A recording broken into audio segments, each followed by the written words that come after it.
Okay. Hi, Rosa. Hi, Welcome to the Explorer Poet podcast. thanks for having me. Yeah. I reached out to you because I found you and your content online through social media, but then I went and perused your website and I saw that you're actually doing a lot of different things, which is exciting because it seems like you're somebody who's very interested in things, and I do the same thing. But you're a writer, you're a guide, you have podcasts, and then you're also part of a group called Imaginal Journeyings. And as we jump into the conversation, I want to cover all of this with you.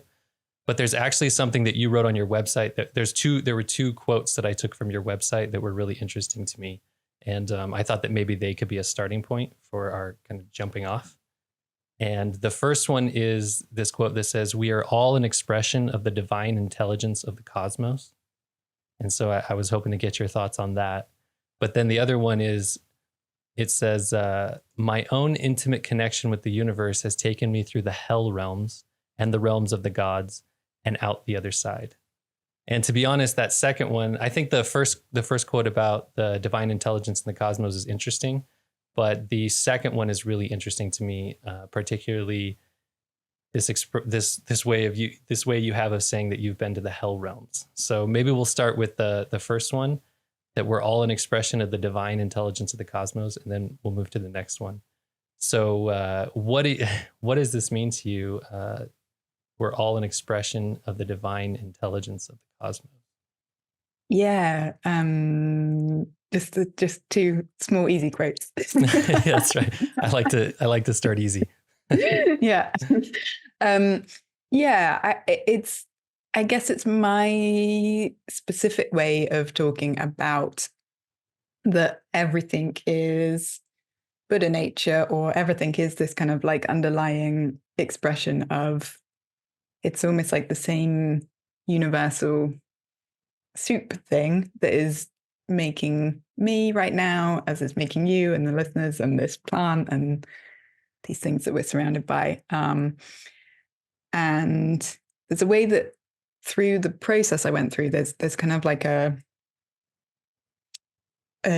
sort of almost like meaning flexible way of being and sort of fractal nature of how I relate to things. And I think that comes through in my language in a way where I can go really far down kind of like very specific, quite sort of esoteric, very deep like experiences around cosmic intelligence and like the universe's intelligence, and how you can experience that directly, and it can like show you really insane things that are just like awe-inspiring and amazing.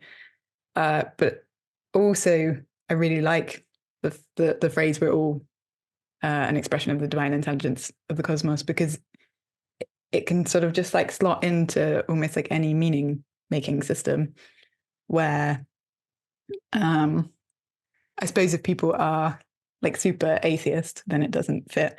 And that's kind of my background that I grew up in. But if people have some element of like, oh, this is a bit of a mysterious, somehow kind of like spiritual thing that we're in, and there's some element of mystery and intelligence beyond what really kind of materialist science can explain, then just as like a ground floor, it's almost like obviously we're all an expression of it, because this is what it's doing in this moment, and we all have this intelligence in us as humans. It's like quite a large amount of intelligence. As a plant, it's a bit more simple, but there's still like intelligence in there that's part of the sort of unfolding. So yeah, with language, I really like stuff that fits in people's meaning making systems and isn't sort of like gives people a chance to find that thing in their own experience, rather than having to just take like someone else's experience as kind of like true or more true. So yeah, does that answer the question? Yeah, I mean, it's a great start. You said a lot of interesting things in there, but that last part about accepting or giving people language where everybody can kind of come to a point where they understand the experience, rather than giving them the meaning or giving them a phrase to understand it, is like I actually think that that's where religion comes from. And it's interesting that you said you grew up in an atheist background. I want to talk about that as well. But I really do feel like the more I look at philosophy, psychology, the history of religion, it seems that what religion is somebody trying to get everybody else to accept their experience of life, their experience of reality. Whereas, the experience of life doesn't have to be so dogmatic. It doesn't have to be so based on one person's experience, but there can be language that helps anybody that anybody can express that experience through. And I think this phrase, like you're saying, does a good job of that. I also think that the way that you talk about this emerging experience, I guess the experience of like being a human being and looking at the universe is pretty fascinating to me, because I like to look at it from where did the story start? The story started way before humans were conceptualizing stories. The story started way back when, and you can call it the creation, you can call it the Big Bang, whatever it was, something appeared. And then through the processes of what we've now discovered as physical science, physics, chemistry, geology, whatever, eventually all of a sudden biology appears. And then through the furtherance of biology, all of a sudden this intelligent life appears. And then all of a sudden we have to explain it all. But in a direct line, you can see how what you're saying is true, that we are that experience of some kind of intelligence, something that's been around. Yeah, totally. Yeah, it's really nice to look at things in the context of like the full spectrum of the universe before humans and how we're expressions of things. So how did you get to that point, though? If you grew up in an atheist environment, I'm assuming you just mean like your home environment from your childhood. There wasn't like a religious structure. How did you get to the point where this was interesting to you? I guess it was, my parents that were atheists and definitely like atheist rather than agnostic. And that was sort of like what I believed growing up. And then I guess I had a couple of things. I went to like a Christian school, but I just thought it was all made up. And it's interesting. I think it's helpful for me to come from that place, because it's sort of like having a full spectrum of understandings of ways of looking in the world. And then I had a ton of like, looking back now, I had a ton of like mystical, energetic experiences, but I just sort of wrote them off in a way. I just didn't really pay that much attention to them, and kind of I guess I didn't have the frame to connect with them. And then when I was in my mid-20s, I did some really deep Jungian shadow work. And I had during that I was having all sorts of sort of like shamanic, energetic stuff going on, and synchronicities, and really deeply connecting with other people's experiences. And even then I was still sort of like, just, I don't know, somehow my rational mind was just sort of like, meh, didn't put two and two together. And then did a process where I was kind of like doing my own therapeutic process in a group setting, and that was super transformational. It almost like changed the world. It shifted so much sort of emotionally and energetically that the whole world kind of took a different shape afterwards. And there was quite a sort of specific kind of like moment of sort of disappearing into a kind of like a transcendental space, like quite sort of dark, rather than this more kind of like beautiful light transcendental experience that lots of people have, and then kind of popping out the other side and being like, oh, so the world's like this. And that was so powerful that I was like, oh, I'm gonna really commit to this, to just doing this. This is like, there's some element of kind of like truth and aliveness and freedom that I've found has come from this process of feeling really deep, difficult stuff that you get on the other side, where I'm like, oh, this is what I'm going to do with my life. So it kind of became my main focus. I did a lot of practice around it. And then it was almost a sense of like, it was very Jungian in the sense, it's almost like the more shadow I started clearing out, the more sort of like archetypal, mystical, transcendental stuff started showing up. I actually got a bad concussion at one phase, which sort of shook me up enough to like really take my rational mind offline for a little while. And then that kind of like opened me up even deeper. So there was a couple of synchronicities in terms of that. And then, just going deeper and deeper and deeper into that stuff. Oh man. This concussion, did this occur during one of these sessions, or just it was around the same time period? It was a few years later. Was it maybe 2.5, 3 years later? In between that time, it was kind of like, just moving shadow stuff. And then, this was like a big shift in experience. Wow, that's interesting. So my background in comparison to your background, I grew up in a very religious home where I was taught that certain things from the religion were absolutely true. And there was a lot of fear around performing or living your life in a way that wasn't in compliance with the belief system. And so it's interesting to me that if I compare the two, the systems were actually different. But would you say, coming from this background where you were taught to be an atheist, you were still taught that things were very black and white, they were still very, very clear? And so it sounds to me as if you came upon, obviously you got to this place where you felt like you needed some shadow work, and maybe you were struggling with something. But then once you experience that and you start to, rather than turn to some religion that's outside of you, you were turning inward. But then even just through that process, all of a sudden there started to be maybe some imagery or some symbols that started to strike you as relevant, even though your whole life you had been taught that these things weren't, that these were just some kind of matter of psychology or something. Mm-hmm. Yeah, exactly. Yeah. And I think what strikes me, there's something about, I've spoken to people who grew up in very kind of like dogmatic religious environments. And I think there's a way that when you grow up in that environment, it's like first you have to undo that.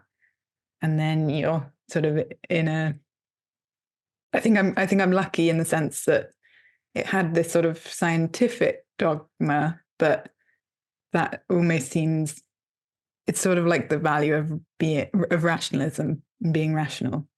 And that's kind of like a certain amount of freedom that I then had to grow out of. Yeah, I can see almost how atheism, or that rational mindset, whatever started it at some point, around the Enlightenment and rationalism with maybe Descartes,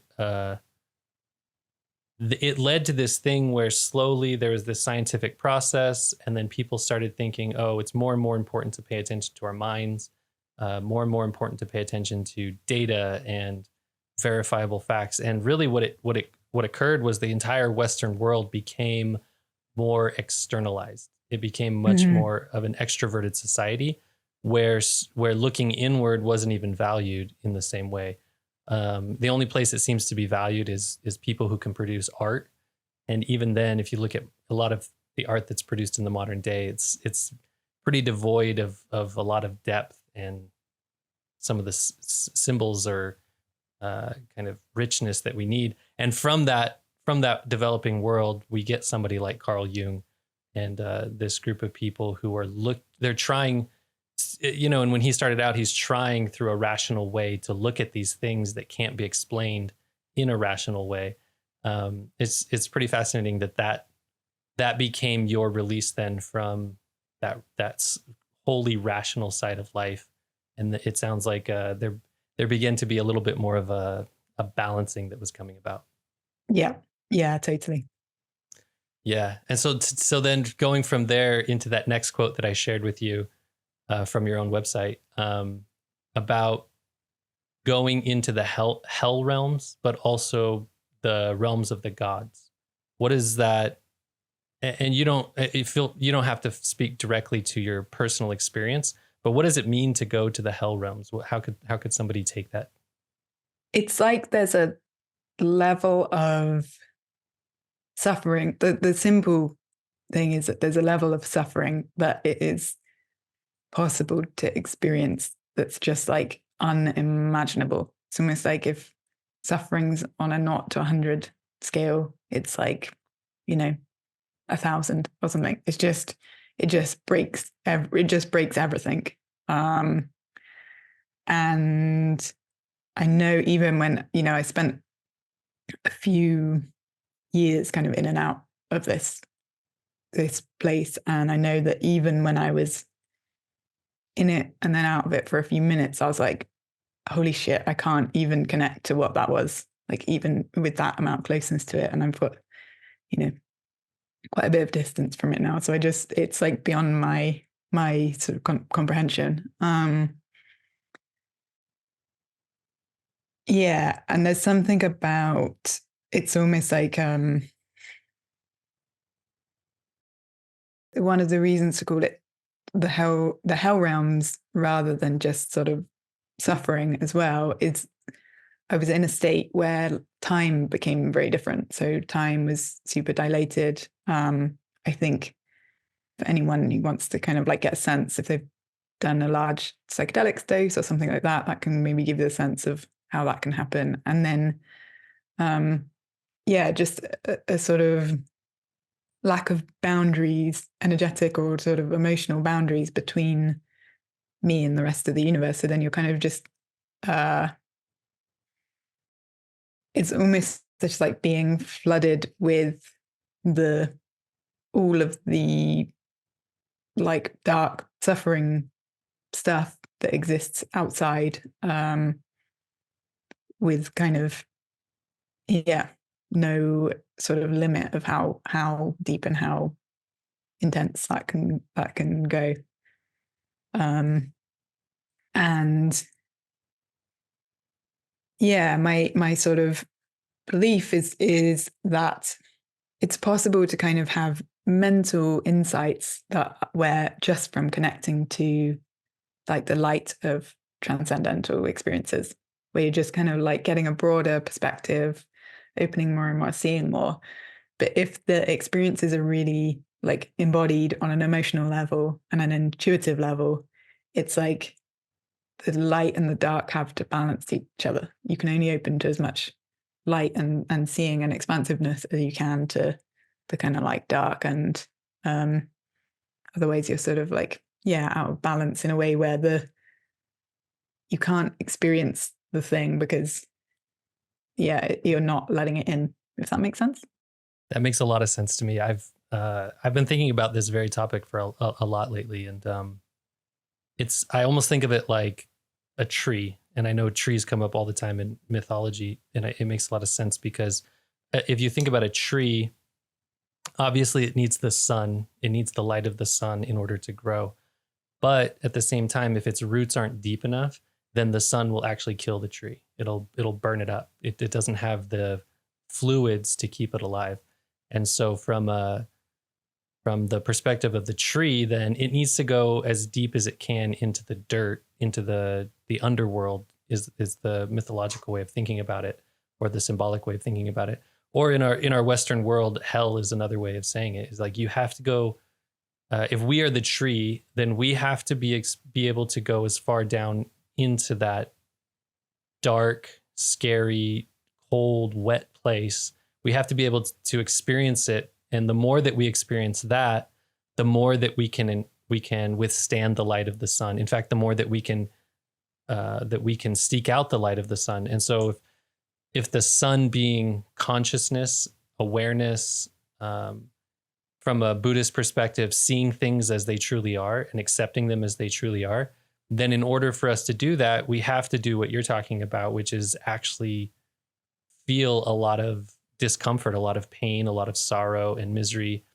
And the more that we're able to go into the depths, the higher we can go in the heights. And one of the reasons I I ask you about all this stuff is for this very this very reason, because it seems, coming from the religion that I came from, it seemed like every time you went to a religious service, every time you sat in church, the objective was to make you feel good in some way. Obviously, they would make you feel bad by telling you all the things you're doing wrong, but then they would make it seem as if truth always felt good. And so, if you're going to pray to a God, then you'll feel his love inside of you. You'll feel the warmth of the spirit. You'll be happy. You'll have joy. And it almost seemed as if spirituality is lightness. And I see that a lot, not just in religion, but in a lot of modern spirituality, a lot of people just trying to feel at peace all the time through lightness. But what happens is, and this is how I experienced it in my own life, if I hadn't burnt up some of the trauma or the emotion that was still sitting with me, if that still sits with me and it burdens me, then when I see things that are light, that are supposed to feel good, I don't have the capacity to feel the good because I'm still carrying the bad. And so in order to actually experience that lighter side of spirituality, that uplifting, positive, compassionate side of spirituality, you actually have to burn up all the negativity that you're carrying with you. And you can only do that through things like tears and through some kind of psychic death, where you do have to go into an underworld and separate from this thing that you used to be so that you could let it go. It really does feel like a death. Yeah. It's really great. The death of, and there's something as well around the death. It's like, taking on lots of coping mechanisms or ways of being, things that keep you away from truth and depth and realness and love, because they feel scary, or they feel stressful, or you're worried you're going to get punished, or all of these things. And the kind of like letting go into truth or love and just letting that sort of take over is in a way a death. I think that's one of the best words for it. You could think of it as stories. I think of it as stories all the time. It's this story that you have to let die inside of yourself, which also means that you have to let the character that you were playing die, and you have to let whatever end result you expected from that story, you have to let that die as well. But then once you've let it go, you're not dwelling on it anymore, and you can actually feel that in your body. You can feel like just a change. It's just a shift where you're just a little bit more present. And as things come at you that previously would have made you shrink, or, the modern term for it, like be triggered, you can experience those things. And even if you can remember the way that it used to feel, it doesn't feel quite the same once you've actually dealt with that death. Yeah, totally. Yeah. Okay, but what about the other side of it that you're talking about? You've also been to the realm of the gods. So after you've traveled through the hell realm, what do you mean by to the realm of the gods? Yeah, so it was kind of like happening simultaneously, and be, in different parts at different times. But I spent a lot of time in this very, like time dilated, synchronous universe where I was essentially just like hanging out with the universe and getting kind of like direct, I guess you could call it direct insight. That feels a bit sanitized compared to what it was. It's almost like the whole of the universe just came alive into this, sort of like divine intelligence. And it was just sort of taking me around and showing me all of this stuff, both in my inner experience and out in the world.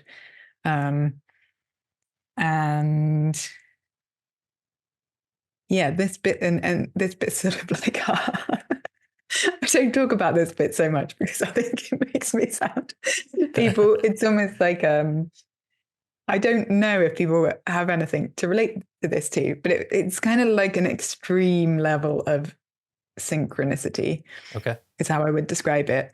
Yeah, it was sort of like just being able to ask the universe questions about things, and then it would kind of like take me on a little mission that would show me things, or it would sort of like almost kind of like set up this whole experience, like lesson for me, where it would be like kind of implanting things, and then I'd go on a really sort of like deep, painful, stressful, or like beautiful experience, and then it'd be like, and now you can see blah blah blah.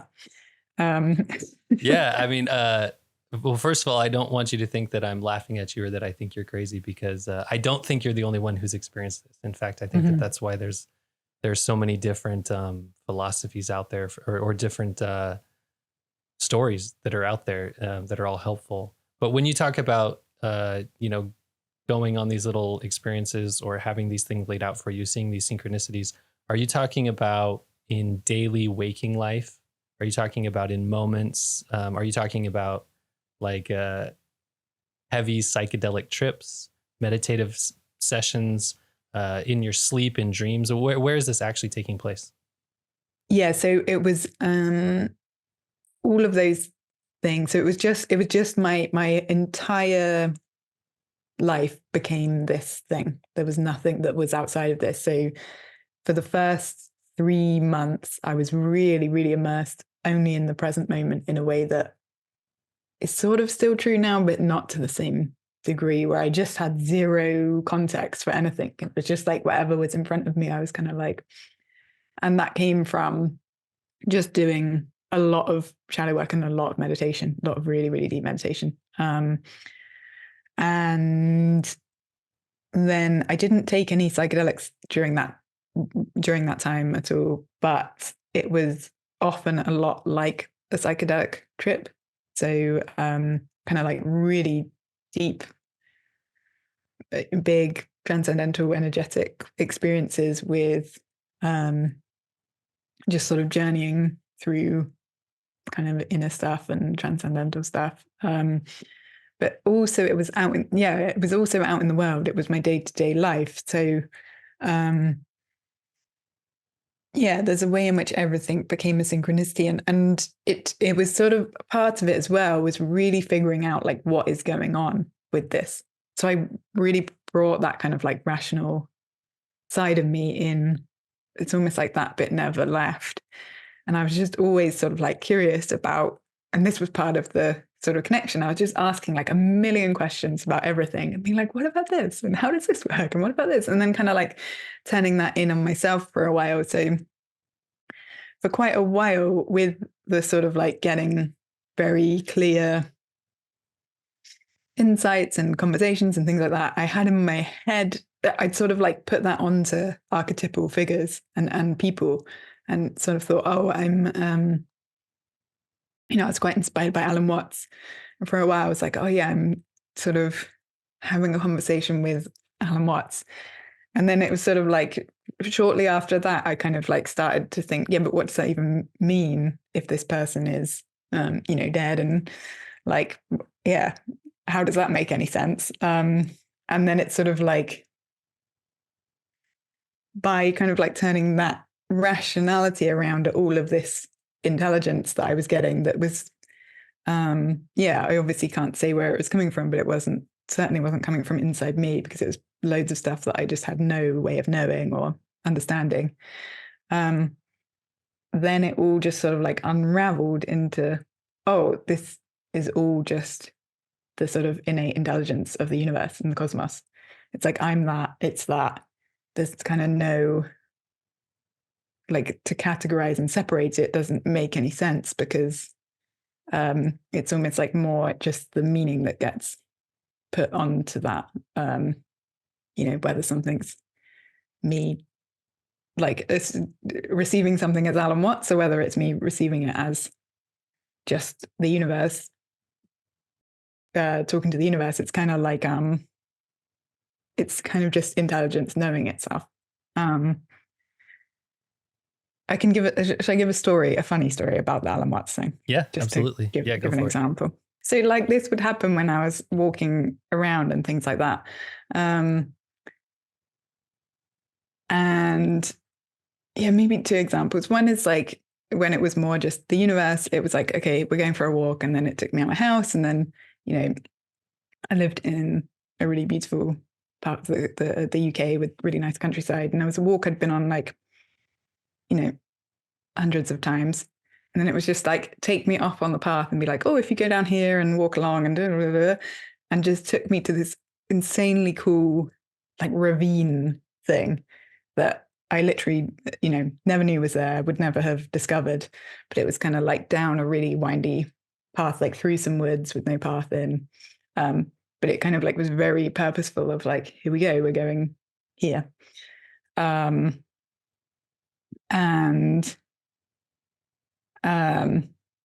another example was with the Alan Watts. I was like needing to buy some clothes. Oh, this is maybe we'll talk about the Dharma style book as well. But I was needing to buy some clothes, and I was like, all right, I need to go to I used to do a lot of shopping in charity shops, and then I was just like chit chatting with Alan Watts in my head, and then it was like, okay, we're gonna find you some clothes, and then we'd like walk into the charity shops, and it would say, almost kind of like walk me directly up and sort of like pick me out these like very 60s clothes and just kind of like find them in this huge charity shop, which is full of just, you know, modern clothes. It would find in the back like the one piece of very 60s clothing. So it's almost like those are sort of like silly examples, but it's kind of like that's how it came through in day-to-day stuff. Yeah, like something was literally guiding you to a place, a destination, or some object that was meant to. It was sitting there waiting for you. Yeah. Yeah, that's interesting. Would you say that growing up, your experience, or just like being the experience of you, of who you are, would you say that you fall more on the introverted or the extroverted side of things? When I was younger, I was definitely much more extroverted. I was just well, I've always had quite a strong split between my personality, where on the outside I've always seemed very sort of like happy and generally like got on super well with people, and then on the inside had quite a lot of like storminess and depression and difficulty. And so I used to be extrovert when I was younger, and then like while going through this process I've become a massive introvert because my inner experience is super nice now and I could just hang out. Oh, that's nice. Yeah. The reason I ask is because I often think about it as you're having these conversations with somebody in your head, Alan Watts in your head. And for a lot of people, this was fascinating for me to find out, but the experience of being in your own mind is different for people. And some people, they don't even have a voice, let alone two voices that can have a conversation. And then, you know, some people don't have images. Some people don't have, some people, like for me, I can't produce music externally, but inside my head, I can produce very almost audible music that I can hear. And it just, all these things that you're talking about make me wonder, because when you're talking about going through these experiences where you said for about 3 months, you just felt like you were very present in the moment. And I would actually say that I'm experiencing that more now than ever in my life. And there's a part of me that's really grateful for it because it's so much calmer. There's so much less internal storm going on. You know, I can just sit and not have to think. But at the same time, for me, my whole life, I felt like an introvert. And less from like I'm not talking necessarily about like the modern kind of pop interpretation of an introvert versus extrovert, where a lot of people like to think that an introvert is somebody who prefers to be alone and an extrovert is somebody who prefers to be with other people. But the way that I understand it from Carl Jung's reading is more that an introvert experiences the world first through themselves. They interpret the world through themselves, and an extrovert interprets themselves through the world. And so Carl Jung breaks it down really simply, where like an introvert is a thinker and an extrovert is a feeler. And so for me, getting to the point where I'm not thinking so much, it means that obviously I have to feel more because there's not a lot of thoughts going through my body and through my mind. And so I'm just sitting with my experience and sitting with the feelings that are with me. And it's this balancing that takes, if you're an introvert, then the healing process or the maturation, individuation process actually means that you need to become more extroverted. And if you're an extrovert, it means you need to become more introverted. And so just you talking about this whole experience, it sounds like you're actually bouncing back and forth, experiencing both, which is really interesting. I mean, the other part of it is just that you've gotten to this point where you can talk about it and you can laugh about it, and you've turned it into something productive and creative, and something that's even good for other people, which, I don't know how any other way to say it, but like, good job. Because you could have easily just been freaked out by those things and not been willing to confront them, and then ended up like a lot of people who just can't handle. So well done. Yeah, totally. I think as you're saying that, it's almost like that. I saw that as almost like the purpose of a lot of that more, the sort of like conversations I was having, as much as anything, was to keep me looking out, in a way where there was, I was going through such deep territory and kind of like really upending everything, about like what reality is and how it's experienced, and that no one else could understand it or connect to it. And there's a way that I think if I'd have just only gone in, I would have, well, I don't know. I mean, I think on a positive end of the scale, like that it could have come out okay, but I wouldn't have had the capacity that I have to understand how that interfaces with like consensus reality, social reality, all of these things. It was almost like that was a sort of like a, it was always quite a sort of lighthearted, jokey, fun part of experience I didn't take too seriously, and that just kept me in sort of like kept things flowing in a dialogue with like, how does this relate to other people, and how other people see and what other people think, and consensus reality and all of those things. It's almost like it was almost like a replacement for a real version of that, until that could sort of start coming back online and I could start sort of slowly interfacing back in with real people. Yeah, with real people. Yeah. I mean, it's fascinating. It's definitely, I can see that it was just this process of integrating things that needed to be integrated. And it seems like maybe similar to me, it was such a fascinating experience, and you felt like you learned so much, you grew so much, that this just became what you were interested in. This became what you wanted to share with other people. And I want to come back to your story, because I think it is a good transition into your book. So you walked into this, you call it a charity shop. Yeah.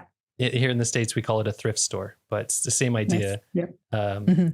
And so there's stuff hanging, and it's probably there's a clothing section, but there's also all sorts of other things. But for whatever reason, this was Alan Watts, or this voice inside of you that's like guiding you to this specific item of clothing. And so you've written this book, Dharma and Style. Dharma coming from the Buddhist philosophy, and then style obviously being, a personal preference, I guess. So I would love to get your thought, or just like, what's a quick synopsis of the book? How could it help people? And also, beyond this one story where you're picking out 60s clothes, like what inspired you, or what was so interesting about it to you? Yeah. So I think, almost going back to the thing I was saying right at the start, there's a way that it's like I feel like my experiences that I've had are for me, and then there's kind of like what I've learned and what I want to share with people. And there's a sense of like really wanting to meet people where they are and translate things into people's daily life and how that can change. So the sense of the Dharma being almost like the sort of true nature of things and how they are and how we are in the world. And that to me includes people's like daily life, daily experience. And it just feels like there's a way in which the way that we kind of like hold ourselves, the way that we dress, it's like an expression of who we are. And so it just felt like a way to connect with people in their daily life and think about like, if you can sort of change how you relate to yourself when you're choosing what you're wearing, then that can kind of like start to change how you relate to experience. And has this sort of like, it's almost kind of like a subtle subversion of capitalism is some of the kind of underlying impetus for it, where it's like, rather than trying to like either sort of like trying to look better than people or like trying to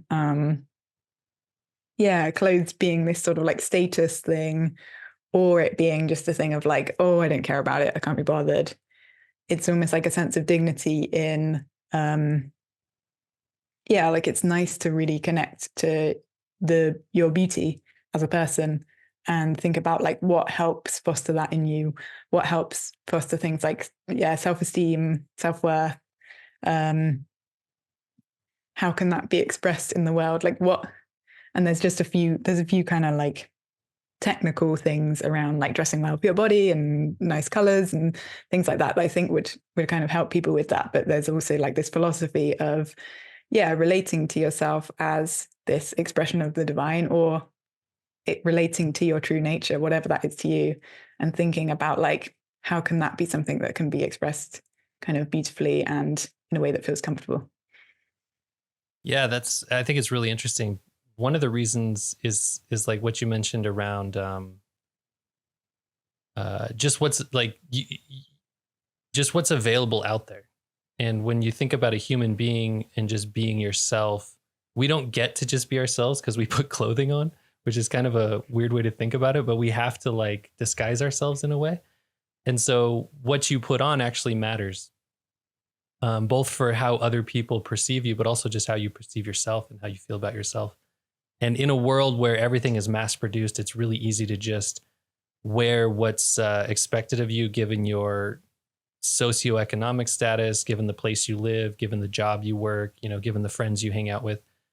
And for me, I've always seen it as like in almost everything in life, but I've seen it a lot in clothing, is like there are people who definitely care too much, and there are definitely people who don't care enough. And this idea of what you're saying about dignity, like just something about clothing just shows that you care about yourself in a way that's like you do care about presenting yourself. You do care about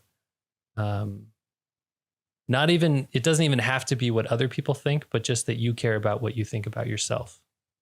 Yeah. Are there any specifics that you want to share from the book about, I don't know, the type of advice that's available or the type of ideas that you share, or just something that might pique somebody's interest to go pick it up themselves further? Yeah, I guess it's almost like so there's like eight tips that are more practical, and I think if you're interested, I would say have a read and see. And then there's also some practices around, I think what you were just saying then, it's like, for example, practices around, and it ties into what we were saying about like feeling things and being connected to like processing your emotions and the roots of things. One of the practices in there is based on Doug Tataran's bioemotive framework, which is where he identified like 9 words that were the most sort of like painful things that people experienced during his psychotherapeutic practice. And then the practice is essentially to kind of like say them out loud while you're in a meditative state, while you're regulated, and see what the impact is on you. And one of the practices I put in the book at the end was like practicing with things like saying, oh, I feel beautiful wearing this, or, I feel comfortable, or, and just sort of like making space, or equally on the other side, just seeing if there's things that need to be processed around, like, oh, I feel ugly, or I feel fat, or whatever words come up, and like giving yourself space to kind of like feel these, I guess, sort of like societal messages that people have received about who they are, and like process some of that emotion, because it's almost like as much about that inner experience of feeling good in your clothes as it is about like wearing nice clothes. They're kind of it's about creating that whole ecosystem within you. Yeah, that makes a lot of sense. It makes sense that you would want to sit with that, because you, in reality, unless somebody outright says what they think about the way you've presented yourself, you don't actually know what the way that they presented, or the way that they think that you've presented yourself, or their opinion about it. And so it really is, just like most things, it's like the struggle that's taking place inside rather than what's actually going on in the external world. Yeah. We're moving through this really quickly, so I want to give you time to talk about Imaginal Journeyings. Mm-hmm. I've read about it online, and I kind of encountered it that way. But beyond that, I don't know exactly how it works or what the organization is, or so maybe you could just help me first by explaining kind of the objective or the purpose, and then how is this structured, and how is it managed, or like what is the actual the event that takes place. The main thing that it's about is that this kind of aspect of experience, the imaginal aspect, which people like Jung have talked about, is essentially repressed, or not often connected to, included, understood in our society. And it's essentially a sort of very loose group of people who are all doing work, have all sort of touched on this in their own way, and doing work to essentially bring in the benefits of being connected to this part of experience. And lots of people are doing lots of different projects that are sort of like they're kind of like in their own worlds, expressing it in different ways through academia, or looking at like healthcare systems. Or for me, it's very much this sort of kind of meditative spiritual practice area. And in terms of an organization, it's very loose. It's almost more like a loose network of people. And then we get together occasionally for retreats and kind of work, like support each other, and do practices together that are designed to kind of help each other, like cross-pollinate and figure out and unlock experiences and things and ways of looking. I think it's interesting. It's almost like everyone, it's a sense of people who have had, and it kind of ties a lot of this conversation together, where it feels like eventually the sort of purpose of a lot of the experiences that I had it was almost like seeing through how actually this sort of like abstract realm that can have these sort of more unusual spiritual experiences or things like that. It's essentially all the imaginal realm. It's this space where anything sort of like outside of this present moment and this physical reality that we can kind of like measure in a very solid way has this sort of imaginal component, in which everyone's sort of like world building and creating ways of being inside of them. And so a lot of my teaching is kind of like getting people in touch with that part of experience, without them having to go through all the sort of more intense stuff that I went through, I guess. In a sense, using the imagination to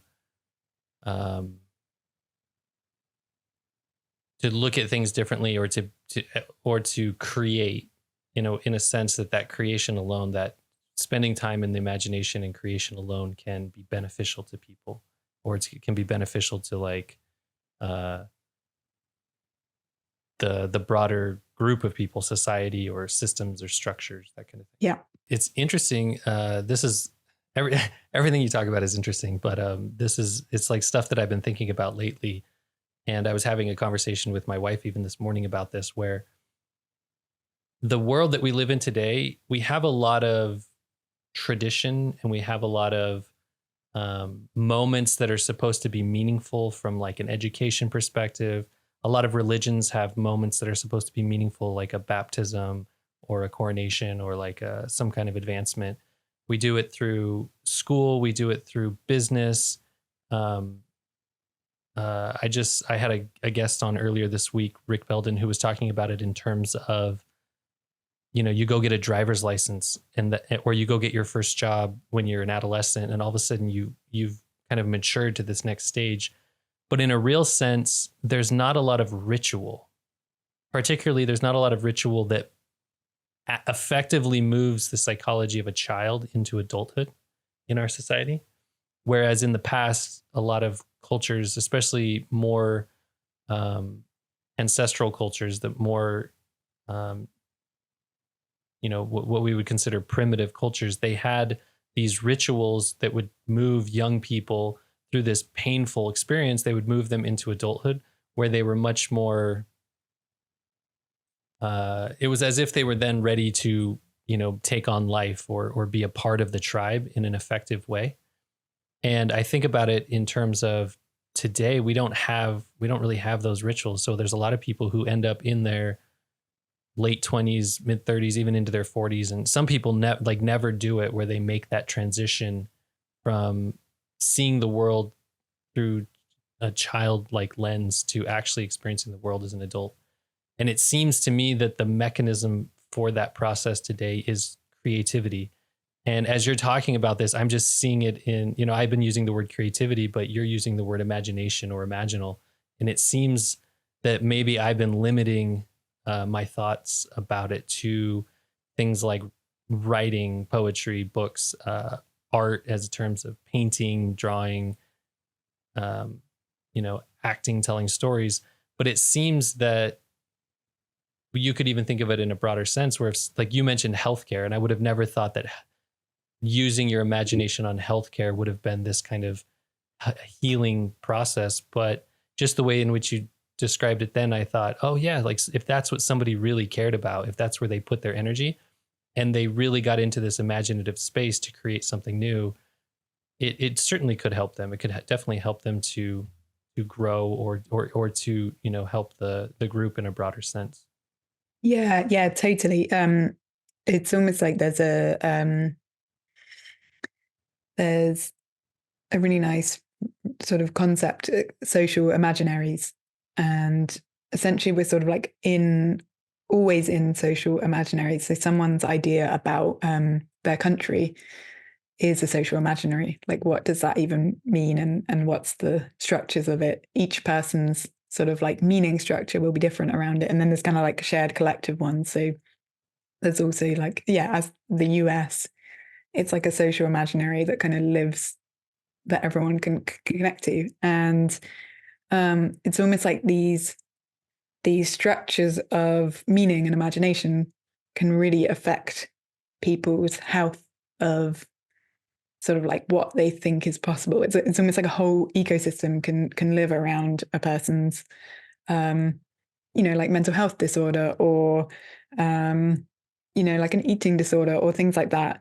You can get a whole sort of like living meaning system, and how that's structured sort of supports either the sort of like downward spiral of it getting worse, or the kind of like upward spiral of healing and like changing the ways that people relate to each other. And there's a sense of when the imaginal is like present in people's experience, you get a lot more agency, because it has this sort of creative, fluid, flexible. It's very non-hierarchical, so people's voices get heard. You can say things that are more difficult because you have this sort of like metaphorical way of talking about things that it's less kind of like me versus you, and more like, oh, what's in the water between us by its nature. So it sort of creates this a possibility for a different way of relating between people. Yeah, and it's almost like using that, taking those sorts of benefits and like putting them in different contexts and seeing kind of like what are the tools that are needed or for people to be able to access that, like what's helpful for people, that sort of thing. Yeah, that makes a lot of sense. Like what you're saying as far as you said social imaginary. And so as soon as you said that, I started thinking about the collective. But then you said the collective. And so I thought, okay, so you're separating the social imaginaries to an individual, even how they perceive what's happening or what the story is that they're supposed to play out. And then the collective is where everybody's stories kind of combine. And if we're not actively using our imaginations, then we're actually just following along. We're just stuck in whatever that initial understanding of reality is and whatever that shared reality is. But what you're saying is with imagination, we can see beyond that. We can almost have like an outsider's view of what's taking place. And then that gives us a little bit more, it maybe gives us insights into how we can behave in a more healthy way, but it also gives us a little bit of permission to see that there are other ways. Yes. Yeah, exactly. Yeah. More freedom, more agency. Yeah, that makes a lot of sense. It makes me think a lot about just going all the way back to the beginning of our conversation, the world I grew up in being very religious, the world you grew up in being very atheist, and from that perspective, thinking that it's very rational. Like the way that I grew up, it was ironically is like we all thought it was rational too.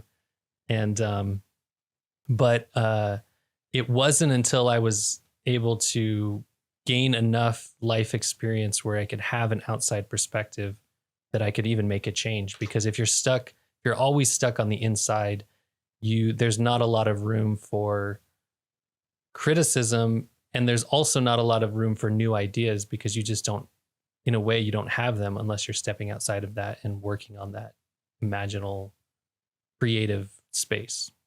Yeah. Yeah. These ideas that I share about like creativity and that being kind of the path forward, they're not necessarily my ideas, but like you've read Carl Jung and you're probably familiar with Joseph Campbell, and the other author or scholar that I like to read a lot is Karen Armstrong. And they all talk about how if you look at the history of the human species or of humanity, there are these phases where we participate in a story, we participate in a religion, we all kind of fall into the same collective thinking. And there have been all these different phases where we were, tribesmen who worshipped a Mother Earth, and then we became more organized societies that worshipped a pantheon of gods. And then all of a sudden there was like in the West, we had this monotheistic idea. And eventually we're getting to the point where that story is also losing hold. And for a lot of people, like the family you grew up in, it never seemed to have had a hold. And so the next phase, then the next transition of where we all have to go as far as humans, what's going to take us forward is the same thing that's always taken us forward, which is imagination, which is like spending some time figuring out what the next story is going to be that we can all adopt. But in a very Jungian way, we all have to do it for ourselves first, and we're all going to do it on the inside rather than the outside. Yeah, lovely. I love that. The way you describe it feels very resonant with how I relate to the divine intelligence as well. It's sort of like the creative, and I guess another way to say it would be kind of like the creative force behind the whole thing that's